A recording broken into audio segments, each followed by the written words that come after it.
열린교회 성도 여러분 안녕하세요. 7월 11일 매일 성경 묵상 함께 하겠습니다. 오늘 묵상할 말씀은 요한계시록 7장 1절에서 17절의 말씀입니다. 함께 읽겠습니다. 이 일 후에 내가 내 천사가 땅 내 모퉁이에 선 것을 보니 땅의 사방에 바람을 붙잡아 바람으로 하여금 땅에나 바다에나 각종 나무에 불지 못하게 하더라. 또 봄에 다른 천사가 살아계신 하나님의 인을 가지고 해 돋는 대로부터 올라와서 땅과 바다를 해롭게 할 권세를 받은 내 천사를 향하여 큰 소리로 외쳐 이르되 우리가 우리 하나님의 종들의 이마에 인치기까지 땅이나 바다나 나무들을 해하지 말라 하더라. 내가 인침을 받은 자의 수를 들으니 이스라엘 자손의 각 지파 중에서 인침을 받은 자들이 14만 4천이니 유다 지파 중에 인침을 받은 자가 1만 2천이요 루벤 지파 중에 1만 2천이요 갓 지파 중에 1만 2천이요 아셀 지파 중에 1만 2천이요 납달리 지파 중에 1만 2천이요 므낫세 지파 중에 1만 2천이요 시므온 지파 중에 1만 2천이요 레위 지파 중에 1만 2천이요 이사갈 지파 중에 1만 2천이요 스불론 지파 중에 1만 2천이요 요셉 지파 중에 1만 2천이요 베냐민 지파 중에 인침을 받은 자가 1만 2천이라. 이 일 후에 내가 보니 각 나라와 족속과 백성과 방언에서 아무도 능히 셀 수 없는 큰 무리가 나와 흰 옷을 입고 손에 종려 가지를 들고 보좌 앞과 어린 양 앞에 서서 큰 소리로 외쳐 이르되 구원하심이 보좌에 앉으신 우리 하나님과 어린 양에 있도다 하니 모든 천사가 보좌와 장로들과 네 생물의 주위에 서 있다가 보좌 앞에 엎드려 얼굴을 대고 하나님께 경배하여 이르되 아멘. 찬송과 영광과 지혜와 감사와 존귀와 권능과 힘이 우리 하나님께 세세토록 있을지어다. 아멘 하더라. 장로 중 하나가 응답하여 나에게 이르되 이 흰옷 입은 자들이 누구며 또 어디서 왔느냐? 내가 말하기를 내 주여 당신이 아시나이다 하니 그가 나에게 이르되 이는 큰 환난에서 나오는 자들인데 어린 양의 피에 그 옷을 씻어 희게 하였느니라.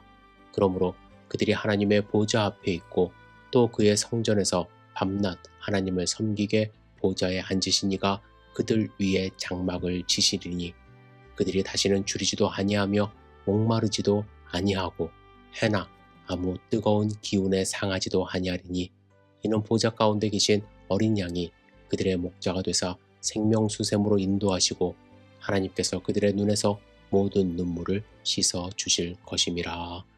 아멘. 오늘 요한계시록 7장을 함께 읽었는데요. 7장 중에서 특히 15절부터 17절의 말씀은 제가 믿는 분들의 장례식을 집례할 때 주로 읽는 본문입니다. 유가족과 이 본문을 함께 읽으면서 소천하신 분들이 지금 하나님과 함께 계시며 하나님이 주시는 위로를 받는 모습을 믿음의 눈으로 바라보면서 유가족들과 함께 위로를 받습니다. 그런데 오늘 다시 본문을 묵상하면서 이런 생각이 들었습니다. 정말로 나도 하나님 곁에 갔을 때 하나님의 이런 위로를 받을 자격이 있을까라는 생각이죠. 물론 하나님은 저와 함께 하실 것을 믿습니다. 저는 그곳에 가면 다시 줄이지도 아니하고 목마르지도 아니하고 해나 아무 뜨거운 기운에 상하지 아니할 것입니다. 그런데 문제는 하나님은 우리가 이 땅에서 흘린 눈물을 닦아주시려 그 품에 품으시고 우리를 위로하시며 수고했다. 내 눈물을 내가 한다. 이제 눈물을 흘리지 말아라. 라며 우리를 위로하려고 하실 것 같은데 과연 나는 하나님께로부터 닦일 수 있는 눈물이 있느냐라는 질문을 스스로 해보게 되었습니다. 하나님은 수고하고 무거운 짐짐자들아 다 내게로 오라 말씀하신 예수님처럼 두 팔을 벌리시고 나를 품어주시고 위로해 주실 것입니다. 하나님은 이 땅 가운데 신앙을 지키는 것이 얼마나 눈물 나는 일임을 알고 계시기 때문에 그래서 신앙생활을 하다 오는 믿음의 사람들을 위로하시려 준비하고 계십니다. 여러분 초대교회 성도님들은요 생명의 위협을 무릅쓰고 신앙을 지켰습니다. 자신의 가족들이 순교를 당하는 모습을 지켜보면서 눈물로 자신의 신앙을 지켰습니다.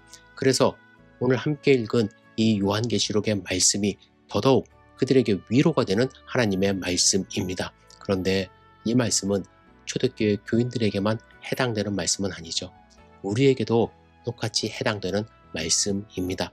그렇다면 우리도 하나님 앞에 갔을 때에 하나님의 위로하심으로 우리의 눈에 있는 눈물을 하나님이 닦아주시려 하는데, 제 자신을 비롯한 성도 여러분들도 하나님 앞에 갔을 때 하나님이 닦아주실 눈물이 우리의 눈에 있는지 스스로 생각해 봐야 할 것입니다.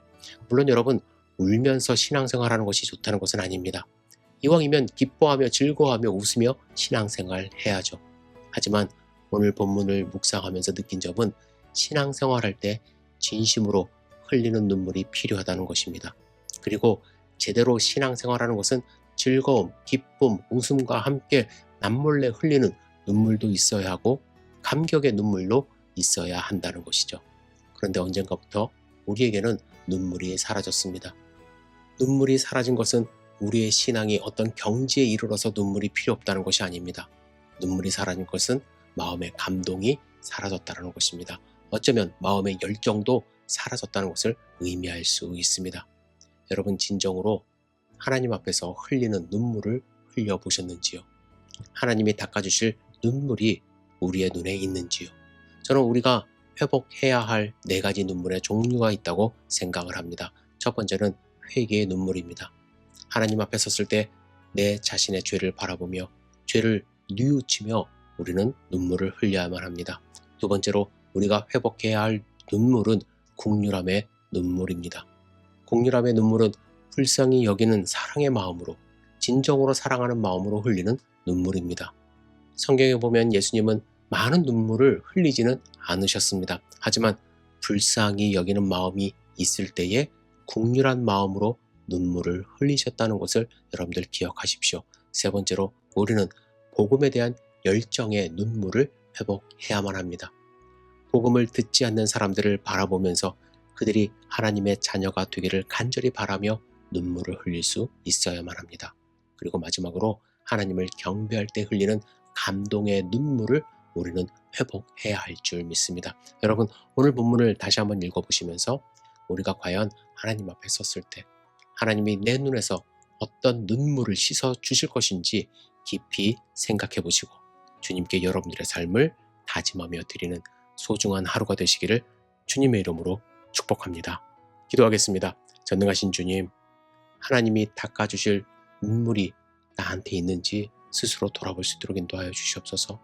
긍휼한 마음, 열정을 가진 마음, 하나님께 영광을 돌리는 그 모습 속에서 우리가 눈물을 흘리며 하나님께 간절히 간구하는 삶을 살 수 있도록 주여 축복하여 주시옵소서. 하나님이 닦아주실 그 손길을 우리가 경험할 수 있도록 인도하여 주시옵소서. 오늘 하루의 삶을 온전히 주님께 의지하며 드립니다. 예수님의 이름으로 기도드렸사옵나이다. 아멘.